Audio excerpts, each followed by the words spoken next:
Do not change your browsers. Now, let's talk some real shit. Let's talk some real shit. We got some serious stuff to discuss. Alarm Nation. Mm-hmm. Now, unless you've been hiding under a rock, you know, shit just got real this past week. Like, really real. Truly real. We got, I mean, it was bad enough that, you know, they just used to send the police cruisers after us. Now they got helicopters. Yeah, the Stop and Frisk movement. Oh, my Lord. All right. We're going to have to educate Middle America about what Stop and Frisk was about here in New York. White folks, you have to understand that Stop and Frisk ostensibly was about getting illegal guns off the street. Ostensibly. And for those of you who don't know what ostensibly means, like the cameraman, Mr. L, it means it was supposed to be. This is what they said that this was the purpose. The purpose of the program was about. Okay. It was an extension of the broken window style of policing that New York is famous for. Right. And then what happened was doing illegal shit and then trying to legalize it after the fact. Right. So, like I said, Stop and Frisk was supposed to be about getting illegal guns off the street. Okay. What really happened was a lot of brothers and sisters got hemmed up by police for really no reason at all, just for being there. And less, because you see, Charlie's gonna give it to you cute, but I have to break it down. Less than 10% of those stops resulted in taking guns off the street or getting felony arrests and convictions. Squeak. I'll put it to you this way: in one time period, less than 0.5%.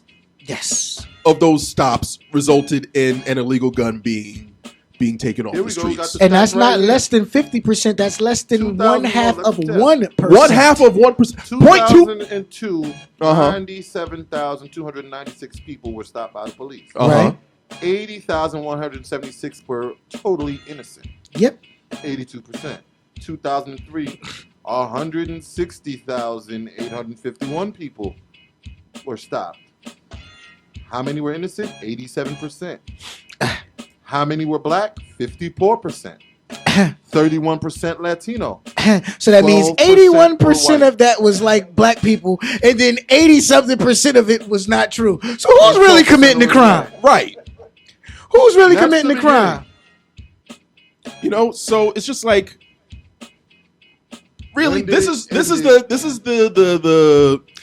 policy that Donald Trump would have all over the country.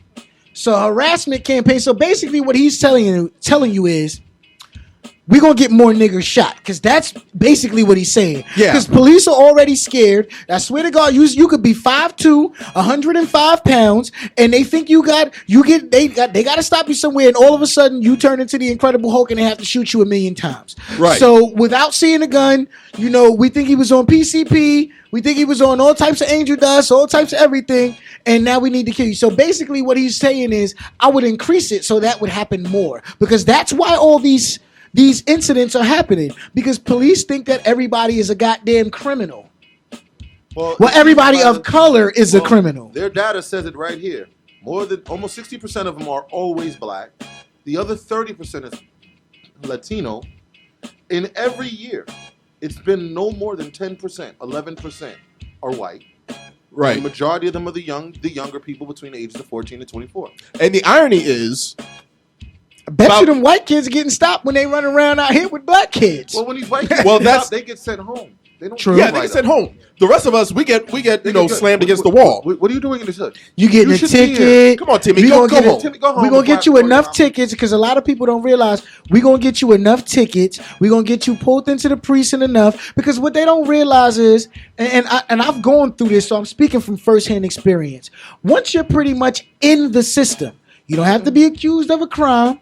You don't have to be convicted of a crime. Once you're pretty much in this system, it's hard to pull yourself out of it. Because what they do is arrest you enough times for nothing, so that one time when you do get arrested for something that might be semi-serious, they got a list of shit to add to you to make you look like you're the worst thing on earth. Yeah. Now you're getting a full time, now you're getting a minimum mandatory sentence for some shit that you would have not gotten a sentence for had you been white, because you wouldn't have been stopped so many goddamn times. You wouldn't have been arrested. You wouldn't have been carded so many times. I've seen I've seen your face too many times. So you've got, because like, and I said this to somebody before in a conversation. How many times do you have to throw dirt at a person's name before his name is actually dirty?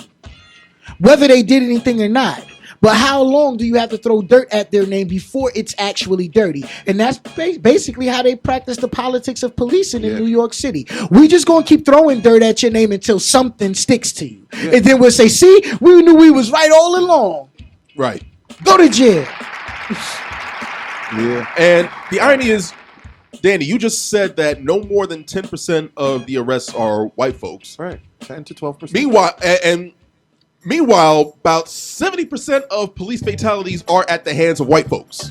Yes. Yes. More than 70%. Yeah.